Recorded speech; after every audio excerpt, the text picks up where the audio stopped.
Arvind Kejriwal, Manish Sisodia, Satyendra Jain छूटेंगे, jail के ताले टूटेंगे।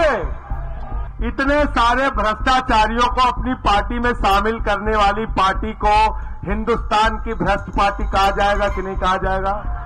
देश की सबसे भ्रष्ट पार्टी कहा जाएगा कि नहीं कहा जाएगा? आजादी के बाद की सबसे भ्रष्ट पार्टी कहा जाएगा कि नहीं कहा जाएगा? तो जब ये पार्टी भ्रष्टाचार के खिलाफ बोलती है तो ऐसा लगता है ओसामा बिन लादेन और डाकू गब्बर सिंह अहिंसा पे उपदेश दे रहे हैं। हेमंत सोरेन का इस्तीफा ले लेना चाहिए, फिर केजरीवाल का ले लेना चाहिए, फिर भगवंत मान का ले लेना चाहिए, फिर विजयन का ले लेना चाहिए, फिर रेवंत रेड्डी का ले लेना चाहिए, फिर सिद्धारमैया का ले लेना चाहिए, फिर ममता बनर्जी का ले लेना चाहिए। पूरे विपक्ष को खत्म कर देना चाहिए और भाजपा वाले माल लूटे पूरे देश का। हिंदुस्तान का संविधान बाबा साहब डॉक्टर भीमराव अंबेडकर ने लिखा है, किसी नरेंद्र मोदी और विनय सक्सेना ने नहीं लिखा, याद रखना। देश की जेल में रहे उनको जमानत नहीं मिली। लाल कृष्ण आडवाणी जी 19 महीने देश की जेल में रहे, उनको जमानत नहीं मिली। रविशंकर प्रसाद जी 19 महीने देश की जेल में रहे, उनको जमानत नहीं मिली। अरुण जेटली जी 19 महीने देश की जेल में रहे, उनको जमानत नहीं मिली।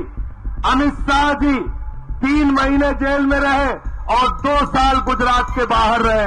वो शब्द मैं इस्तेमाल नहीं करना चाहता। इतने सारे भ्रष्टाचारियों को अपनी पार्टी में शामिल करने वाली पार्टी को हिंदुस्तान की भ्रष्ट पार्टी कहा जाएगा कि नहीं कहा जाएगा?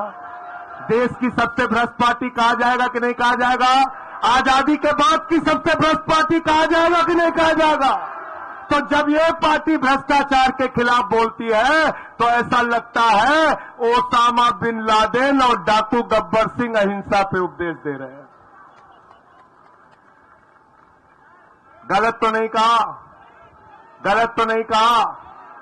दूसरी बात क्या करते हैं बड़े चालाकी से, संजीव झा को मैं एक दिन सुन रहा था टीवी पे, अच्छा जवाब दिया इसने, बहुत अच्छा जवाब दिया।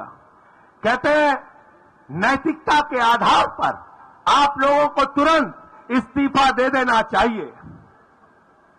तो हमने कहा नैतिकता के आधार पर पहले हेमंत सोरेन का इस्तीफा ले लेना चाहिए, फिर केजरीवाल का ले लेना चाहिए, फिर भगवंत मान का ले लेना चाहिए, फिर विजयन का ले लेना चाहिए, फिर रेवंत रेड्डी का ले लेना चाहिए, फिर सिद्धारमैया का ले लेना चाहिए, फिर ममता बनर्जी का ले लेना चाहिए। पूरे विपक्ष को खत्म कर देना चाहिए और भाजपा वाले माल लूटे पूरे देश का, बेईमानी करे, भ्रष्टाचार करे, पूरे देश को लूटे। हम तुमको दिल्ली को लूटने नहीं देंगे। 15 साल लूटा ना तुमने एमसीडी को। यहां बैठी है शैली ओबराय, 15 साल एमसीडी को लूटा, वहां से कॉलर पकड़ के तुमको खींच के जनता ने कूड़ेदान में पहुंचा दिया। झाड़ू है हमारे पास, झाड़ू है। तो तुम चाहते हो ममता बनर्जी हट जाए, तुम बंगाल लूटो, भगवंत मान हट जाए, पंजाब लूटो, केरल में विजयन हट जाए, तुम केरला लूटो। इन लूटखोरों को, इन भ्रष्टाचारियों को हिंदुस्तान की राजनीति से खत्म करके कूड़ेदान में डालने का काम करना है। इनको लूटने की छूट नहीं देना है। एलजी साहब ने कहा है हम जेल से सरकार नहीं चलने देंगे।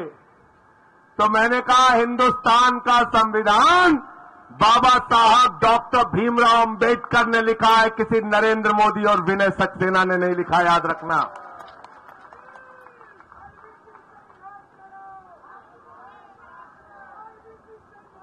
दिखाओ हमको, कहा भारत के संविधान में लिखा है कि झूठे मुकदमे लगा के एक ईमानदार मुख्यमंत्री को अगर तुम जेल में डाल दोगे तो उसको इस्तीफा देना पड़ेगा।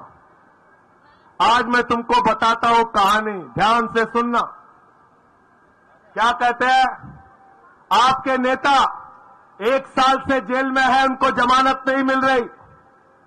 आपके नेता इतने महीने से जेल में है, उनको जमानत नहीं मिल रही।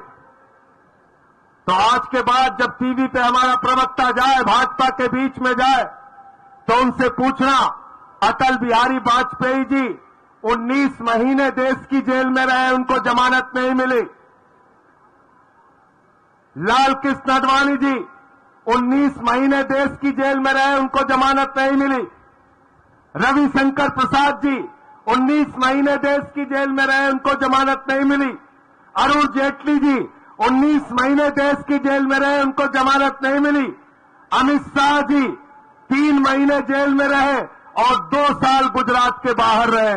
के इतिहास में अगर किसी भी विपक्षी पार्टी ने किसी नेता को जेल में डाला है तो उसका राजनीतिक कद आसमान पे पहुंचा है, कभी वो नीचे नहीं आया है, याद रखना।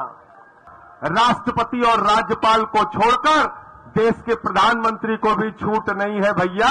अगर केरल में मुकदमा हो गया, तमिलनाडु में हो गया, बंगाल में हो गया, अगर पंजाब में मोहाली और रोपड़ में हो गया तो प्रधानमंत्री जी को दरोगा बुलाएगा और थाने थाने घूमना पड़ेगा।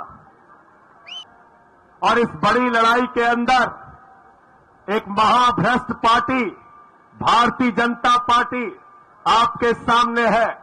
उस भारतीय जनता पार्टी का शराब घोटाला पूरे देश के सामने उजागर हो चुका है। 55 करोड़ रुपए की रिश्वत, उसका मनी ट्रेल, 5 करोड़ का पहले मिला ले तो 60 करोड़ रुपए का साफ साफ भ्रष्टाचार, भारतीय जनता पार्टी का भ्रष्टाचार पूरे देश के सामने आ चुका है। भ्रष्टाचारियों को चुन चुनकर अपने पार्टी में शामिल करने का मामला पूरे देश के सामने आ चुका है। अग्निवीर जैसी योजना हो, महंगाई हो, पूंजीपतियों का 15 लाख करोड़ रुपए माफ करना हो, या 750 किसानों की शहादत हो, या हिंदुस्तान के लोकप्रिय मुख्यमंत्री अरविंद केजरीवाल की गिरफ्तारी का मामला हो, एक एक चीज का बदला इनसे लेना है, एक एक चीज का हिसाब इनसे लेना है। अरविंद केजरीवाल, मनीष सिसोदिया, सत्येंद्र जैन छूटेंगे, जेल के ताले टूटेंगे, जेल के ताले टूटेंगे, जेल के ताले टूटेंगे, अरे जेल के ताले टूटेंगे, अरे जेल के ताले टूटेंगे।